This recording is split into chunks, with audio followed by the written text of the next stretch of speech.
Bruce Junfan Lee was known by many names in his electrifying lifetime.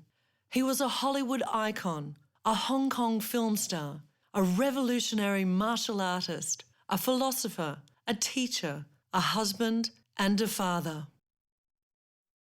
Called Little Phoenix as a child, he went on as an adult to captivate and inspire the world, forever earning the right to be acclaimed as the Dragon. But who was the real Bruce Lee? In his examination of Bruce Lee's life, biographer Bruce Thomas writes in his work, Fighting Spirit, that many have tried to understand Bruce Lee by studying where he finished or where he ended up, instead of looking perhaps to where he began.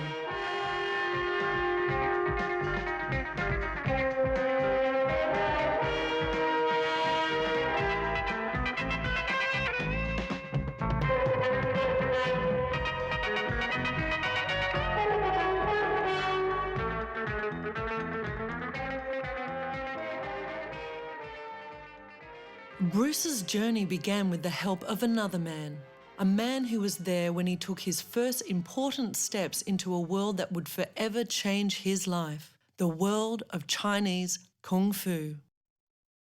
Before Bruce Lee had begun, William Chuk Hing Chung was diligently practicing what is more commonly known to the West as the art of Kung Fu.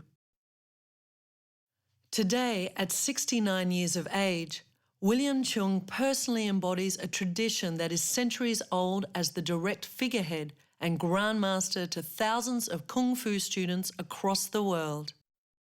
And in line with its age-old philosophy of yin and yang, or eternally opposing energies, Grandmaster Chung's ancient art has seen him become a contemporary master of traditional Chinese healing as well as combat.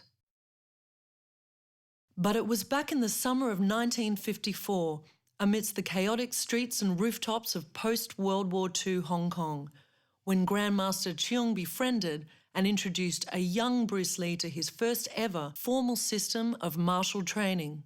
It was the Kung Fu style known as Wing Chun.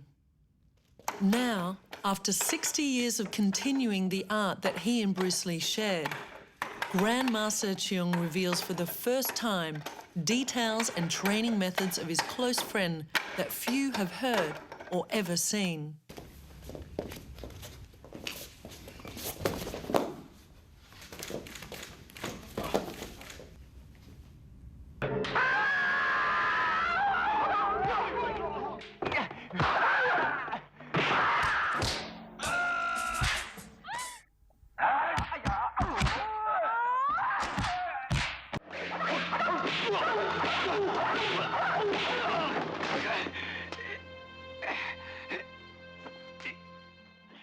I was interested in martial art ever since I was a little boy because my eldest half-brother, George, alias King Kong, he bullied us. He bullied my brother Matthew and myself, and I always wanted to learn Kung Fu to defend myself.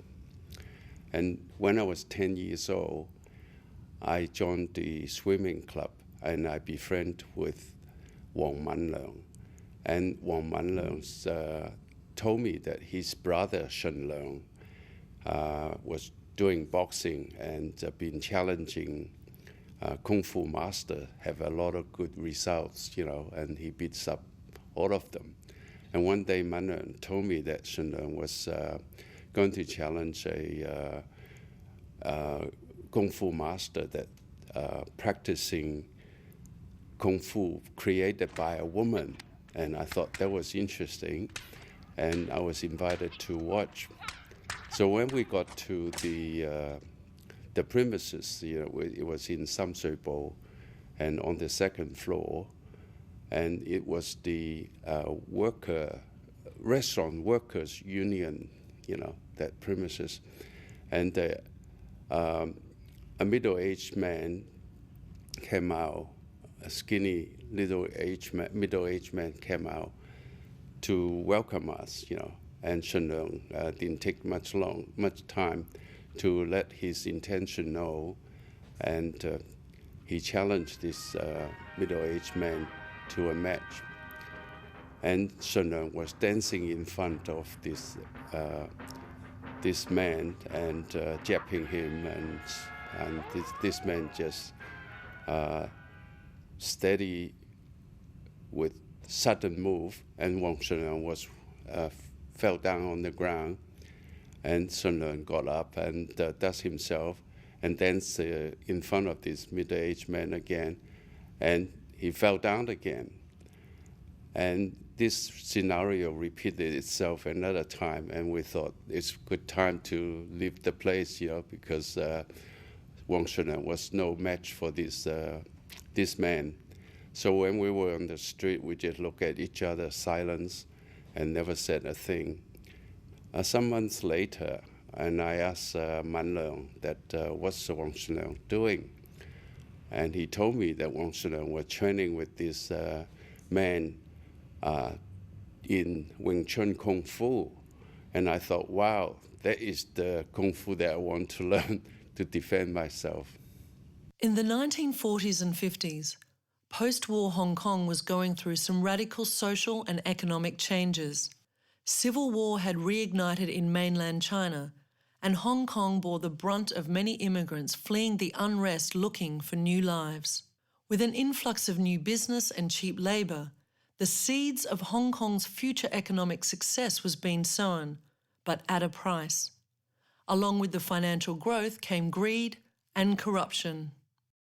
In Hong Kong, after the Second World War, in the street it's like a jungle, because the Communist China took over China, and the Chinese government purged the triads, and they came down to Asia and Hong Kong, and the triads needs to recruit young people to do their dirty work, like pickpockets and recruit other young people and do all sort of things. The young people under 18, they don't get sent to jail. They sent to reform school, so they have a linear time. And every little corner street has a little gang, some young gangs that they just want to form some sort of defense against other gangs, But usually those little gangs get swallowed up by the triads.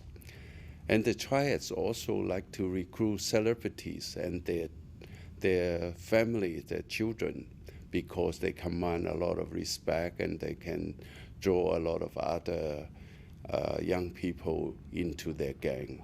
So Bruce Lee was one of them. They really want to target him. Although Bruce grew up to be one of the most revered modern-day martial artists, his early childhood bore little evidence that this was to be. When I first met Bruce Lee, it was a very interesting story, On the 27th November 1949, I just finished that afternoon. I just finished my homework, and my uncle suddenly turned up and wanted to take me to a party. When we pressed the doorbell, it took about 5 minutes for the servant to come down to open the gate, and then we went to the first floor. There's another gate, and she opened another gate, and then we went to the second floor. There's 2 gates, and the gate at the top of the stairway, and then also at the landing on the left. Then we got into, and later I found out from my uncle that because Bruce's father, Li Hoi-chun, is a very famous opera star, and also liked to smoke opium, and opium smoking was illegal.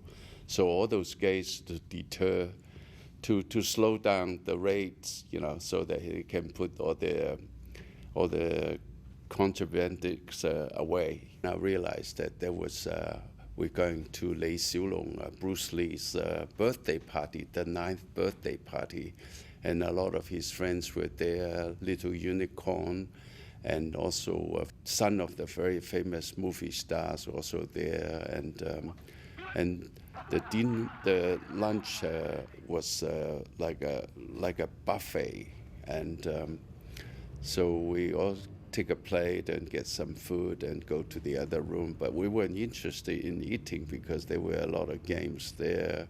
And when the birthday cake came out, and 9 candles there, and after Bruce blew out the candle, I realized that written on the birthday cake was Little Phoenix. And I realized that it was a little dragon, But later on, I found out that Little Phoenix was the female side of the dragon. And when 13 months before Bruce was born, the family lost a child, and Bruce's family was very superstitious, and got Bruce's ear pierced when he was born, and also gave him a female name, Little Phoenix, to confuse the evil spirit, so the evil spirit does not take this child away. And so in my heart, I saw Bruce's movie in Kid Chong. And in Kid Chong, Bruce was belting up all the bullies, and I thought Bruce was my savior, could teach me a few moves to defend myself against King Kong's bullying. And then later on, Bruce came over and talked to me, and he said, he wasn't too happy.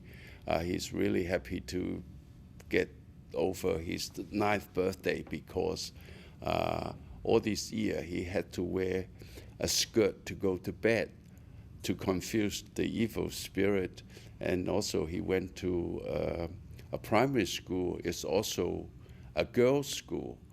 And so on the way home, I was feeling really sorry for this young movie star, Bruce Lee, and dressing up like a little girl and going to girls' school and have to wear a skirt to go to bed.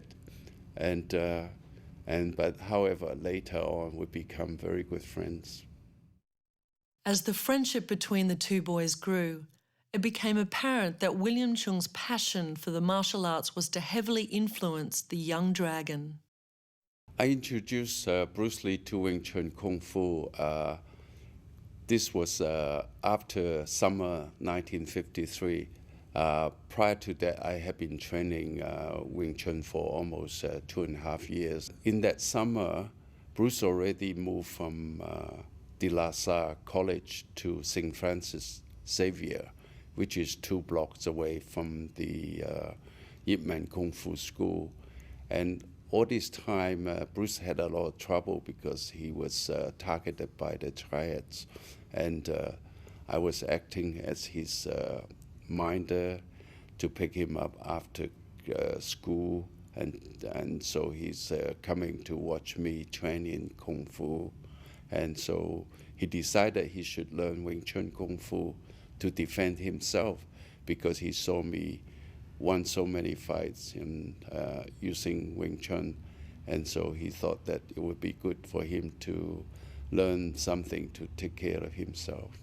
Though his family took some persuading initially, it soon became apparent that under the guidance of Yip Man, Bruce was going to prove his exceptional dedication and skills as a martial artist. Yip Man was the Grandmaster of Wing Chun Kung Fu. He's the 7th descendant directed from the lineage of Wing Chun. And Yip Man, as a person, he's amazing. He's never criticized anybody. He's amazing martial art practitioner, and he's a wonderful teacher, and he taught by his heart. When I introduced Bruce to Yip Man, from the first sight, he already liked Bruce because he saw a few movies from Bruce previously, and he wanted to accept Bruce as a student. But the problem was that we need to get Bruce's parents' permission. But Bruce's parents didn't like Bruce to learn any martial art because they thought that martial art always linked up with the triads and so on. And but through months of persuasion, and eventually Bruce got the grant for learning martial art. Bruce was exceptional martial artist. As soon as he started, he would never come up and ask for new technique. He would stay on one technique for weeks and months until he mastered it. So just with that quality and make Yip Man like him, and in fact, Yip Man included him into the inside student circle, and want to make Bruce to be the best, and always told Wang Shenren and I to take care of him, to give him extra attention. Bruce's exceptional ability and dedication soon made him a target for attention amongst Yip Man's other students, and it wasn't long before their jealousy uncovered a fact that would not for the last time make him an outsider. After Bruce was granted permission to join the Wing Chun Kung Fu School, and he's already studied in St. Francis Xavier College, I would pick him up from the school to take him to the Wing Chun training Kung Fu school. And I would train with him, and on the weekend, his brother Peter would bring him over and to train, and I would be also there to teach him, and we built a very strong friendship. Bruce progressed very fast, and because he trains very hard, and within a short years, and he was already giving a lot of senior trouble in friendly sparrings, And by accidents, some senior student that found out Bruce wasn't a full-blooded Chinese, and his mother actually half German and half Chinese, and makes him quarter Chinese. So they gang up to put pressure on Yip Man to get Bruce kicked out of the school, because at that time there were still rules that Kung Fu wasn't allowed to be taught to Caucasians or other nations. But Yip Man secretly told Wang Shenren and I to give Bruce private tuition to keep him, in the training. And because Bruce, you would never find another person as dedicated in Wing Chun Kung Fu as Bruce. He would be walking along, he would be doing Hun Sao or Lap Sao or Biu Sao. And sometimes even though when he's eating, he would be doing something with the other hand. And when he's walking in the streets, sometimes he carried 2 dumbbells and doing roll punches, and so that's why, make Bruce progressing so well, and that's why causing him trouble with the senior students. Having discovered his passion, Bruce took a single-minded approach to becoming as good as he possibly could at his chosen art. As far as I know, Bruce has never trained any other martial art before, apart from Wing Chun Kung Fu. But Bruce can copy movements very well, and he can repeat it just as good as the other person showing him. Bruce has never had any special diet, except his favorite food is black bean sauce with beef, and he could eat 2 or 3 plates at a time.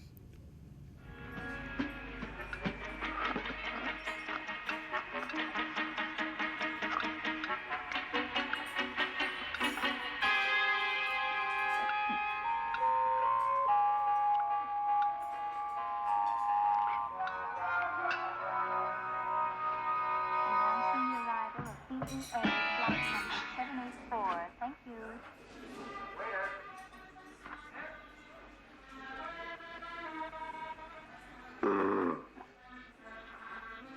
But Bruce trained a lot of his opposite muscles, and also when he moved with complete relaxation. So that's why his movements are very smooth. Bruce became the most recognized martial artist in the world because his agility, his power, his speed, and his mobility. In the 1950s, we trained 1,000 punches, 500 kicks every day. And in the 60s, I was told that he was doing like 2,000 punches, 1,000 kicks every day. Pound for pound, Bruce would be the strongest person on earth. And because Bruce had very high arch and he could not squat and he could not walk on his heels. And so he walked on his toes all the time. It made him perfect mobility, perfect agility. Right? In 1958, he won the Cha-Cha championship in Hong Kong. In 1959, before he left for America, he won the boxing championship. And because his accuracy in striking, for all this training that he put in, and his accuracy is amazing. So he could pick out almost a fly in the air and knock it down. So, that is Bruce's trait, and no, I don't think any other martial artist can even come near it. Bruce is so fast because he trained to hit the moving targets. This is how he did it.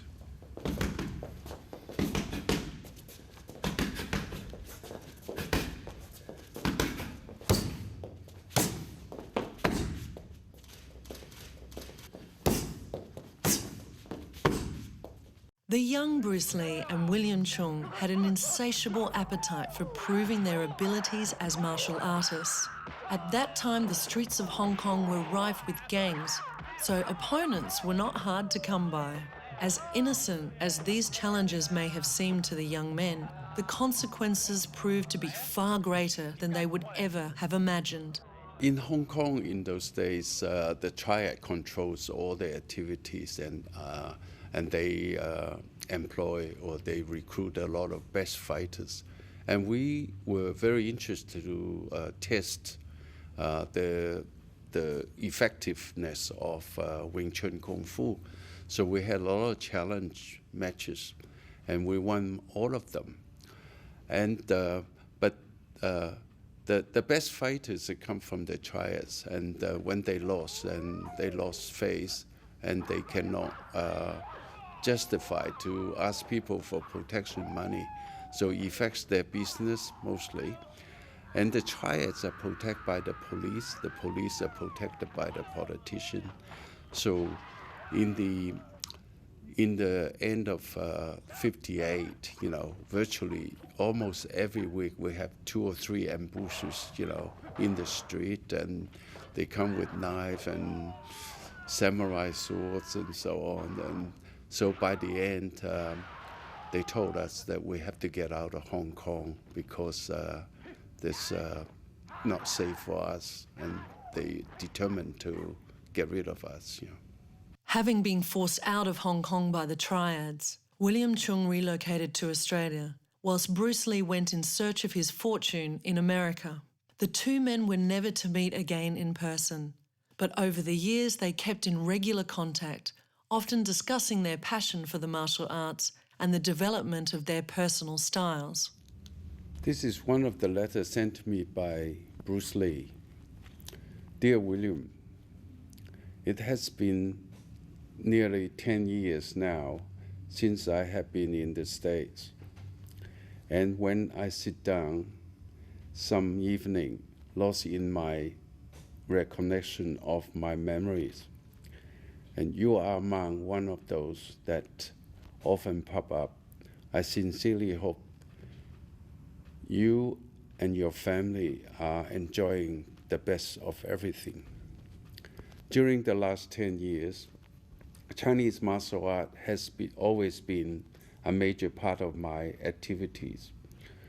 Though I am now in a new field, the field of acting.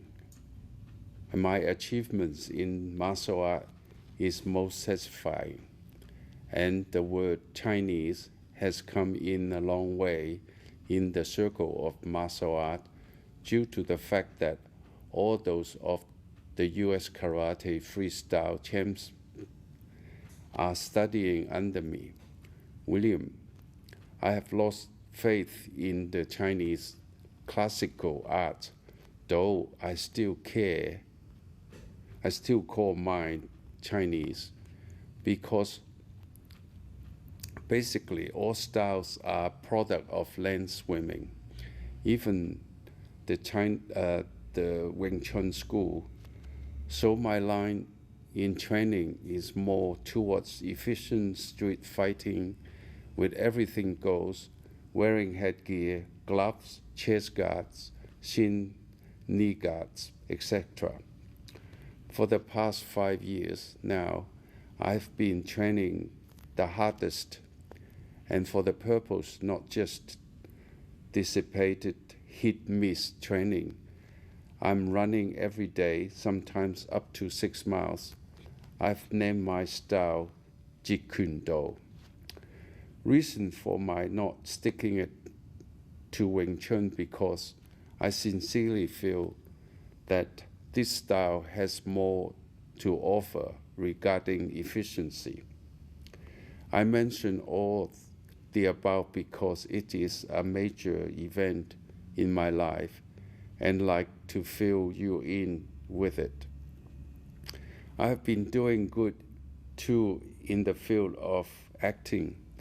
I don't know whether or not you have seen my TV series Green Hornet in Australia. Occasionally, I appear on TV and movie. The latest one is a MGM production, Little Sister with James Garner, and that should be released out in a few months. I'm in the process of forming a production company with a few important backers here in States, concentrating on producing martial art movies, TV series, etc. Well, my friend, all is all. That's what happened to me. I don't know whether this will get to you. I hope it will. Anyway, my warmest regard to your family, and do drop me a line, and I would like to hear from you. Your friend, Bruce Lee. In his short life and through his films, Bruce touched millions of people. But it was those he was closest to, like William Cheung and the many celebrities that he worked with, who were fortunate enough to experience his character and humour firsthand. From the description given by his friends, Bruce was regarded as a person really treasured friendship, and he's humorous, vigorous, and diligent. A story given by Van Williams, a co-star in the Green Hornet series, and he said that one day they were in a film shoot, but they really ran out of time and so on, and everybody's tired. And Bruce came out with a funny story and make everybody laugh, relax everybody, and they rejuvenate again. And that is how Bruce treat the tight situation. Every year in Hong Kong, they set up a fun park, and people will go in there to have fun and play games.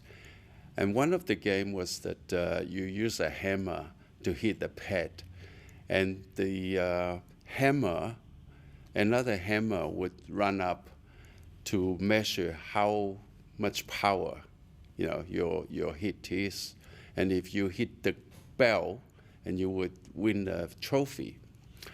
And Bruce entered in this game, and he swung this hammer so hard that the little hammer that actually broke the bell, and we got chased out of the fun park.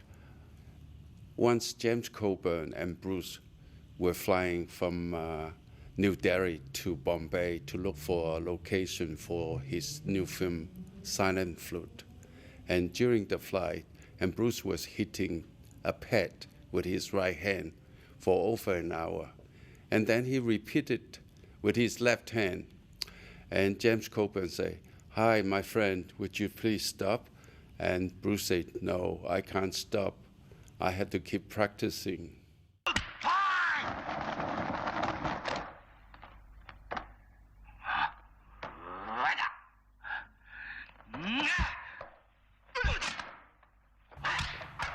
In one instance, Bruce was an audience in a Taekwondo tournament, and he witnessed the amazing 3 kicks by the grandfather of U.S. Taekwondo, Yun Ri, and performing these 3 kicks. And he was so impressed with those 3 kicks. When he went home, he locked himself in the garage, and he told his wife, Linda, just don't disturb him, just bring in the food, and he would be practicing these 3 kicks for the next week or so. And a month later, and he was also invited to another Taekwondo tournament to do a performance, and Bruce performed these 3 kicks. And he finished off with an erudited Kung Fu pose. And when he looked up, the audience, to his surprise, the audience jumped up and gave him a standing ovation. But the next performer, the Grandmaster of U.S. Taekwondo, Yun Ri, had to abandon his 3 kicks. And in fact, Yun Ri had never performed these 3 kicks again. Once established as a star and master martial artist, it wasn't uncommon for the Dragon to be confronted by would-be challengers. It was rare that he would back down, and often his lack of patience with fools and underlying anger issues would end those confrontations to the detriment of the challenger.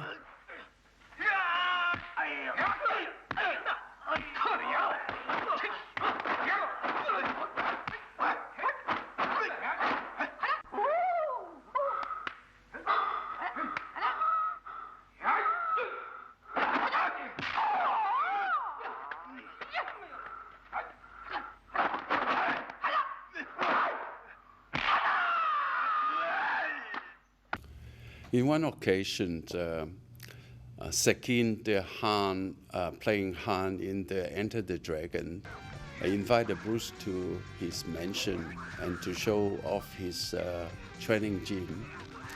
And when Bruce got there, he saw a great big ball bearing hanging back, hanging in the middle of the room. And Sekin challenged Bruce to hit it and make it move. And Bruce knew if he hit it with his fist, he would have hurt his fist because it's an iron ball bearing inside.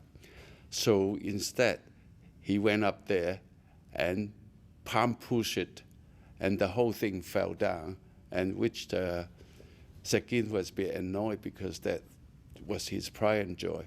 So, and he took Bruce to the corner to show him this reverse pendulum ball that controlled by a machine. And Sekin turned this ball in a full speed and asked Bruce to kick it. And Bruce knew that he could not kick it with his sidekick, with his famous sidekick. And also he got a bit angry because he was being tested. So he turned to the side and waited for the ball to come towards him. And he kicked it with a round kick. Because he kicked it so hard, the whole device broken, and Bruce was escorted out of the house immediately. One other occasion, Ed Parker, the father of karate, Kempo karate, was really annoyed with Bruce, so he sent Danny Rosanto to sort of keep Bruce occupied. And Dan Rosanto was in the Navy at that time, and on his day off, he just hung around with Bruce, and they went to a restaurant that night, and then in talking, and Dan Rosanto asked him, "How did you do this inch punch, and you send people, feet away, with just little movement?" And Bruce said, "Okay, after dinner, we go out and I show you." So Bruce, because they couldn't find a phone book, Daniel Santos say, "Oh, look, don't worry, I'm a tough guy, you can just do it on my chest." So Bruce go, boom, and hit Daniel Santos, and actually shut down his breathing. And he was leaning there, on the lamppost, and two ladies would just walk past by and say, "Look at those sailors, you're always drunk." And they didn't know Daniel Santos was knocked down by an inch punch, On other occasion, Grandmaster of Aikido was scheduled to appear on TV interview and demonstrations. And he's famous for his unbendable arm. So he would put his arm stretched out on the other person's shoulder and challenge the other person using two arms to pull it down. But no one ever, because he had amazing power, as no one ever could pull this arm down. So he ran into Bruce in the changing room, and after they introduced each other, and they say, "Oh, I heard of you, Bruce, but I got this unbendable arm. Could you," he placed his arm on Bruce's right shoulder, "could you bend it with both arms, or whatever you want to do?" So Bruce looked at it and punched him in the chest and pulled the arm down and broke two of his ribs, and he had to rush to the hospital and missed out his TV interview.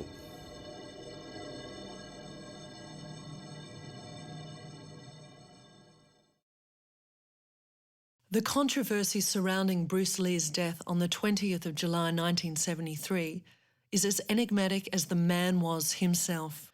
Stories range from pre-existing medical conditions to drug taking, murder, through to mysterious triad curses.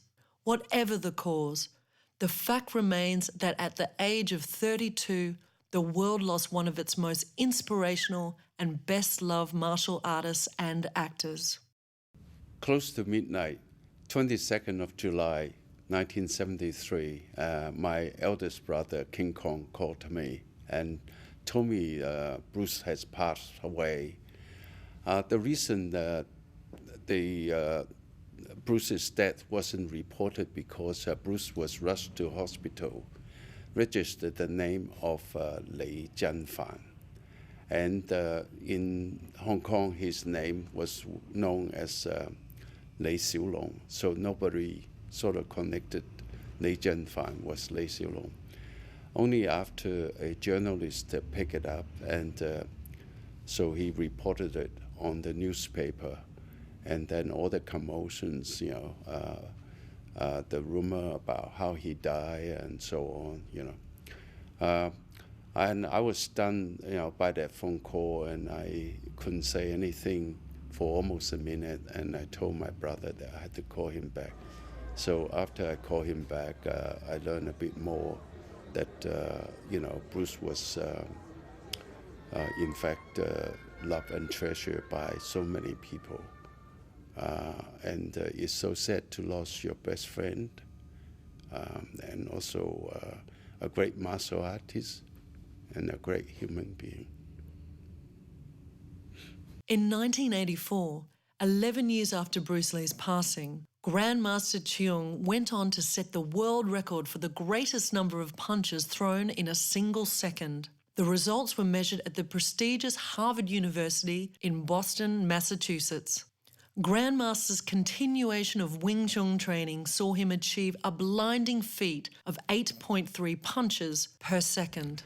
When 5 Grandmasters in the 17th, 18th century and they got together. They developed this principle of Wing Chun that is the most scientific and effective fighting system to overcome all the other martial arts. And the reason why, because at that time, all the punches are horizontal punches. And the horizontal punch only got the elbow behind it. And Wing Chun punch is a vertical punch with the elbow behind. So a punch like that would have the elbow, the shoulder, the hip, the knee, and the feet, the footing behind it. So even though for a short distance punch, compared to this, the vertical punch will have more power. And also Wing Chun teaches the strategy to fight just one point, watch one point, fight one point on the blind side. So doesn't matter how big a person is. So that's why when the first founder of Wing Chun, Mui, she's a nun and she's very small stature, and she can deal with men, enemy that 3 times or 2 times bigger than her, because you just fight one point, watch one point, and you control that, go to the blind side. So it's the most scientific, effective system in the world.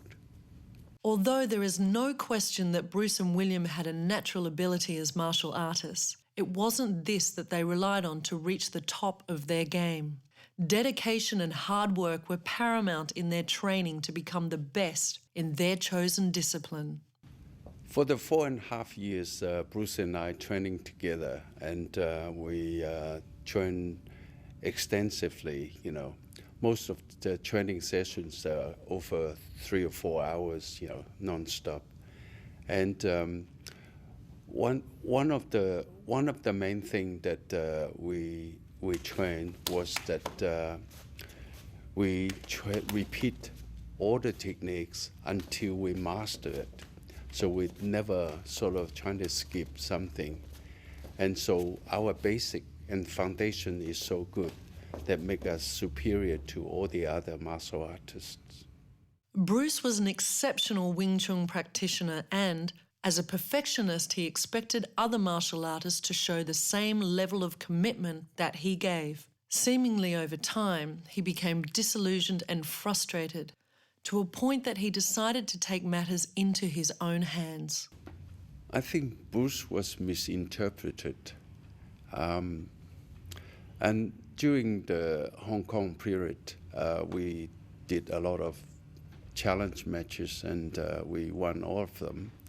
Most of the opponents, they were famous Kung Fu teachers, Kung Fu martial artists, but they weren't in shape. They probably riding on their reputations and so on. And plus the fact that Bruce was kicked out of Wing Chun school, and Bruce had never forgave them. And Bruce had never completed the whole system of Wing Chun. And the footwork that he learned at that time, it wasn't that effective, and Bruce has to subsidize boxing and fencing footwork to make his movement effective. So that's why it pushed him to develop JKD, Jeet Kune Do.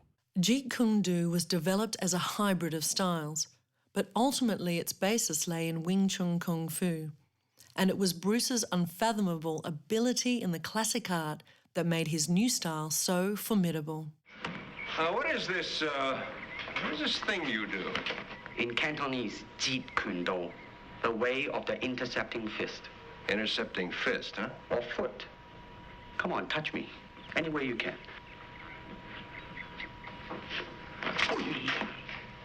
You see? To reach me, you must move to me. Your attack offers me an opportunity to intercept you. In this case, I'm using my longest weapon, my sidekick, against the nearest target, your kneecap. This can be compared to your left jab in boxing, except it's much more damaging. I see. Well, speaking of a left jab. Oh, this time I intercept your emotional tenseness. Reflexes is habit. And Bruce and I train hours and hours on Chi Sao, which is close quarter contact reflexes training, and also close quarter visual reflexes training. Those reflexes, those habits will stay with the person forever. So a lot of Bruce's JKD is different to the students' JKD because they don't train in the Chi Sao, they don't train in the contact reflexes and visual reflexes like Bruce had. But also they do cross-arm Chi Sao. You know, a lot of the techniques is Pak Sao and punch, Lap Sao and punch, and Lap Sao and kick. And that also, Bruce included in the JKD training. In film, everything is dramatized, In the movies, Bruce Lee using a lot of Wing Chun technique hidden in his actions.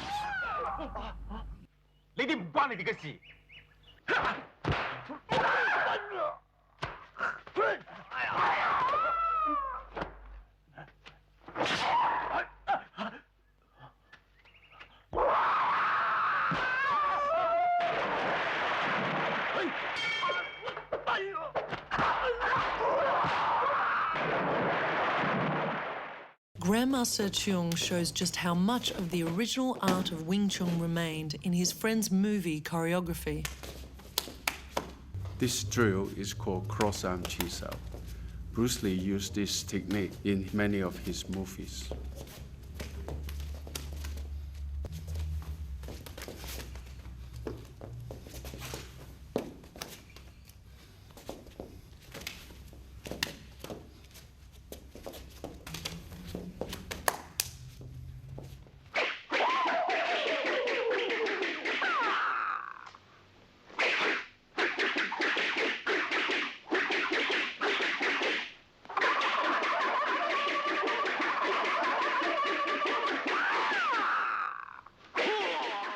Nunchaku training is using the symbol of downward infinity or upward infinity, and is similar to butterfly sword training because they are called soft weapon training.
Now I will demonstrate some other technique Bruce used in many of his movies.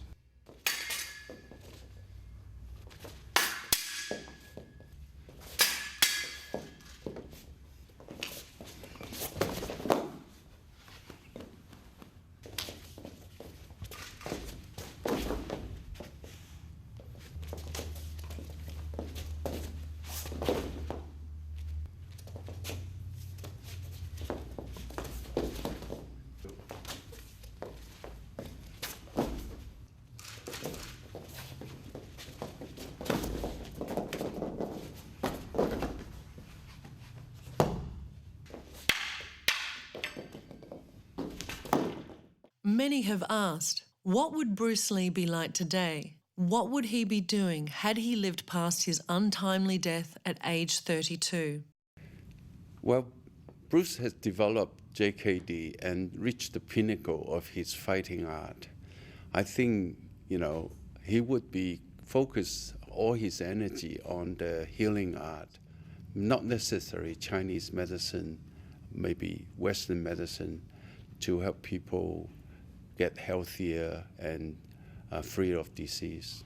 I think the most positive message Bruce Lee brought to the world is that with his own experience, when he grew up, he's in his early teens, he was skinny, he was always bullied.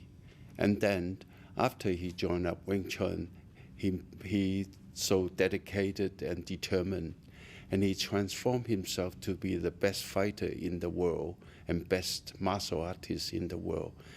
And he inspired many, many people and also helped them to realize their dreams. As an inspiration and icon, as a creative thinker and a human being, Bruce Jung Fan Lee blazed trails across physical and cultural frontiers in ways never before achieved. His amazing life followed the script of his Chinese horoscope, which destined him to lead and overcome. William Chuk Hing Chun was also born in the very same year as Bruce Lee. Without his training, teaching, and input, Bruce Lee may never have realized all that he became. Because when it came to martial arts and kung fu, it is important to remember, it is the dragon who first followed the Grandmaster. The fondest memory of Bruce Lee was one instance that we were training on the roof, and it was a very hot day, and we trained very hard, hours, and then we decided to take a breath and walk around the roof. We discovered a young painter with glasses lying in the shade having a nap. And Bruce, without thinking, he just picked up the paintbrush, painted his glasses red, and yelled, "Fire, fire, fire."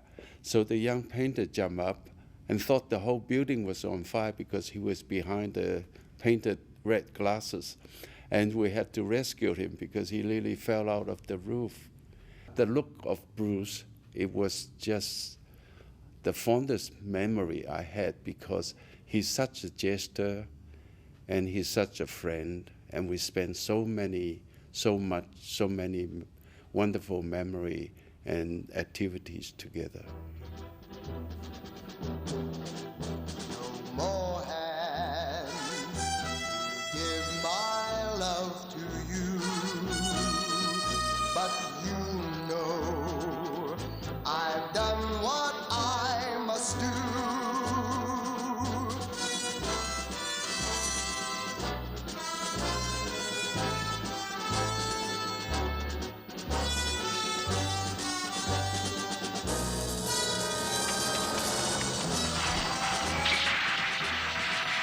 I fought the struggle